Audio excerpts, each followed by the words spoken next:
લાકડિયા ખાતે ખાનગી કંપનીમાં એનડીપીએસનો મુદ્દામાલ નાશ કરવામાં આવ્યો. આજરોજ લાકડિયા પોલીસ મથક વિસ્તારમાં આવેલી ખાનગી કંપનીમાં પૂર્વ કચ્છ પોલીસ મથકે નોંધાયેલા 27 ગુના કે જે એનડીપીએસના હતા તેનો મુદ્દામાલ આજરોજ પૂર્વ કચ્છ પોલીસ વડા સાગર બાગમારના માર્ગદર્શન હેઠળ નો ડ્રગ્સ ઇન ગુજરાત અંતર્ગત પૂર્વ કચ્છ પોલીસ દ્વારા 1 કરોડથી વધુનું એનડીપીએસ મુદ્દામાલ નિકાલ કરાયો. પૂર્વ કચ્છ એસપી સાગર બાગમારના વડપણ હેઠળ નિકાલ કરાયો. 5 પોલીસ સ્ટેશનના 27 જેટલા ગુનાઓનો મુદ્દામાલ નાશ કરવામાં આવ્યો હતો. એનડીપીએસના 1 કરોડ રૂપિયાથી વધુના મુદ્દામાલમાં ગાંજો, ડ્રગ્સ, કોકેઇન, હિરોઇન, નેફેડ્રોન સહિતનો મુદ્દામાલ શામેલ હતો, જે લાખડિયા ખાનગી કંપનીમાં નાશ કરાયો હતો. આ સમયે પૂર્વ કચ્છ એસપી સાગર બાગમાર, ભચાઉ નાયબ પોલીસ અધિક્ષક Sagar Sabda, SOG PI DD Jhala, Lakadiya PI JM Jadeja તેમજ પોલીસ સ્ટાફ જોડાયો હતો.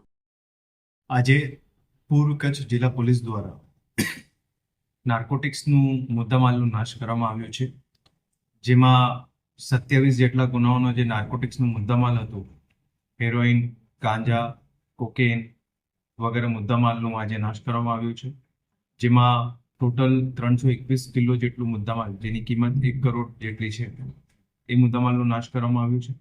અને આ જે મુદ્દામાલનો નાશ છે એમાં સરકારશ્રીનું જે ધ્યેય છે ડ્રગ્સ મુક્ત ગુજરાત, એના અનુલક્ષી જે છે આજનો આ નાર્કોટિક્સનો મુદ્દામાલ નાશ કરવામાં આવ્યો છે.